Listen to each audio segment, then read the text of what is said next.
La bonne idée du jour est celle de Wael Aboudar, cofondateur de NoBuy, l'application qui permet d'éviter le passage en caisse. Plutôt que d'acheter un objet, on l'emprunte à quelqu'un de notre entourage. Bonjour. Bonjour. Bienvenue sur le plateau de Smart Impact, Wael Aboudar. Merci, thank you. Le point de départ de l'application n'était pas exactement celui-là, je crois. Il s'agissait surtout de prendre note de la personne à qui on prêtait un objet, c'est bien Exactement. ça ? En fait, Florent, mon associé, c'est un grand prêteur. Il fait, il y a déjà 2 logements qu'il loue et il voulait prêter son vélo. Et en fait, sauf qu'il n'avait pas d'endroit pour le noter. Et au début, il l'a noté sur un tableau. Et il s'est vite retrouvé à court de place, parce qu'il prêtait tellement de choses que... Grand généreux qui prête beaucoup. Exactement. Et qui oublie à qui il a prêté. Et puis moi, c'est ça. Et puis moi, je suis le technique, donc il est venu me voir en me disant, on avait l'habitude de travailler, de faire des petits projets comme ça ensemble. Et il me dit me voir en disant, bah ouais, c'est ce qu'on ne pourrait pas faire ça ensemble. Je dis, bah ok, pourquoi pas. Au début, ça a commencé comme ça, et pour découler sur NoBuy après. Voilà, donc comment ce projet s'est-il concrétisé et même transformé donc en cette application d'échange d'objets finalement ? Tout à fait. En fait, au fur et à mesure, en creusant dans le projet, on s'est vite rendu compte qu'il y avait un gros problème. Aujourd'hui, en fait, il y a en moyenne 34 objets par foyer en France qui sont utilisés moins de 2 à 3 fois par an. Donc, ce qui fait pas loin d'1 milliard d'objets. Donc, on s'est dit qu'il y avait quelque chose à résoudre. Et des objets qui dorment. C'est ça, des objets chez qui nous, dorment. Dans des placards. Exactement. Et en fait, on s'est dit, mais il y a sûrement quelque chose à faire. Et c'est ce qu'on a voulu faire. Donc, on a créé NoBuy dans l'optique d'optimiser un petit peu et de faire en sorte que ces objets qui sont utilisés chez nous puissent servir à tout le monde. Donc aujourd'hui, NoBuy, c'est quoi ? C'est une application qui va permettre de référencer les objets que je possède et de facilement partager à mes proches ce qui est disponible pour pouvoir me l'emprunter chez moi. Voilà comment ça marche exactement, c'est-à-dire à qui on prête, à qui on emprunte. Expliquez-nous un peu. Exactement. En fait, hyper simple, on rentre dans l'application, on ajoute les objets avec une liste hyper simplifiée. C'est-à-dire qu'en fait, finalement, nous, que ce soit une perceuse à percussion de la marque X, c'est pas important. Ce qui compte, c'est vraiment d'avoir le modèle d'avoir une perceuse à percussion, une perceuse, de savoir c'est quoi l'usage de l'objet. Donc rapidement on référence la typologie de l'objet, une tente, un matelas gonflable, enfin une perceuse comme je disais, un canoë-kayak. On référence ce qu'on possède chez nous. Et puis, on référence tous nos objets d'un coup. Peu importe, voilà. En fait, exactement, peu importe. Et c'est vraiment hyper simplifié. C'est-à-dire qu'en moins de 5 minutes, on peut facilement parcourir l'ensemble des objets que je possède.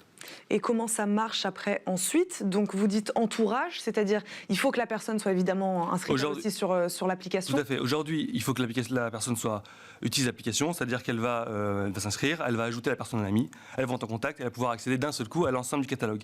Aujourd'hui, moi, j'ai dans mes proches, dans l'application 20 personnes, j'ai déjà accès à plus de 2000 objets. Donc les proches, qu'est-ce que vous appelez les proches ? Les amis, ça peut être des collègues les amis, aussi ? Les collègues, en fait, finalement, c'est les personnes à qui on est prêt à prêter. Aujourd'hui, donc ça c'est la première étape, donc avec les amis, les proches. Évidemment, on est en train de penser à plein de solutions pour étendre le plus possible ce modèle. On a attaqué d'abord la partie amis parce qu'en fait on s'est dit il y a l'aspect confiance qui rend la chose beaucoup plus facile parce qu'aujourd'hui on s'est vite rendu compte en sondant notre entourage et au-delà en fait que tout ce qui était l'application de voisins etc ça avait un impact limité. Il y avait à peine 5% des gens qu'on a interrogés qui l'utilisaient. Donc on s'est dit on pouvait faire finalement ce qui se fait déjà entre proches. Tout le monde a déjà prêté un objet à ses amis mais en l'optimisant et faisant en sorte que d'un seul coup j'ai accès sans avoir demandé les objets que je peux partager. Est-ce qu'on peut préciser la durée du prêt ?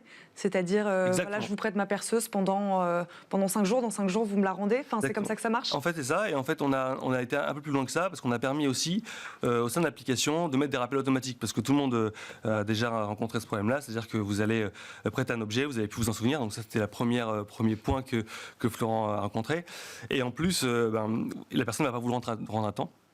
Donc là, en fait, dans l'application, vous dites de manière automatisée, il y a 1 mois par défaut, et vous pouvez évidemment choisir plus ou moins la durée du prêt. Et donc, vous avez un rappel automatique pour vous dire c'est le moment de rendre le prêt à la personne en question. Vous nous avez donné quelques exemples, mais combien d'objets sont actuellement recensés sur l'application ? Alors aujourd'hui, on va de quoi à quoi, voilà. C'est ça. Aujourd'hui, on a dépassé les 15 000 objets référencés dans l'application. On va vraiment dans tout, vraiment tout type d'objets. On a aussi bien les objets de puriculture que les objets pour le sport, les objets pour une escapade. Voilà, donc vraiment tous les objets, tout type d'objets qui s'utilisent pour un besoin ponctuel. C'est vraiment ça. L'acte, c'est qu'en fait, nous, avec NoBuy, on veut créer la meilleure alternative à l'achat. C'est-à-dire que demain, on veut rendre aussi simple le fait d'acheter un objet, d'emprunter un objet que d'acheter un objet. C'est-à-dire qu'aujourd'hui, quand vous avez besoin d'un objet pour un besoin rapide, vous allez sur Amazon, demain vous irez sur NoBuy et vous accéderez directement au catalogue d'objets de vos proches, mais aussi plus loin. Mais ça implique un changement de mentalité, ça implique un changement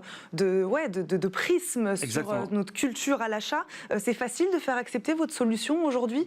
En fait, aujourd'hui, on a vraiment un grand intérêt. On voit que les gens sont de plus en plus prêts. On parle de nous assez facilement. On a été Les gens acceptent. Les gens acceptent, tout à fait. Et on a dépassé aujourd'hui les 2000 utilisateurs d'application. Sachant qu'on a une croissance assez qui se fait par le bouche à oreille en fait, parce que nous on dépense pas de pub, on dépense pas d'argent pour de la pub. Oui, on l'a pas dit, l'application elle est payante, elle est gratuite? Elle est totalement gratuite. En fait, elle est disponible depuis du coup novembre sur l'Apple Store et Google Play Store, gratuitement pour le particulier. Merci beaucoup Wael Aboudar d'avoir répondu à nos questions aujourd'hui. Je le rappelle, vous êtes le cofondateur de Nobuy. Merci d'être passé nous voir dans Smart Impact. Merci à vous de nous avoir suivis. C'est déjà la fin de cette émission.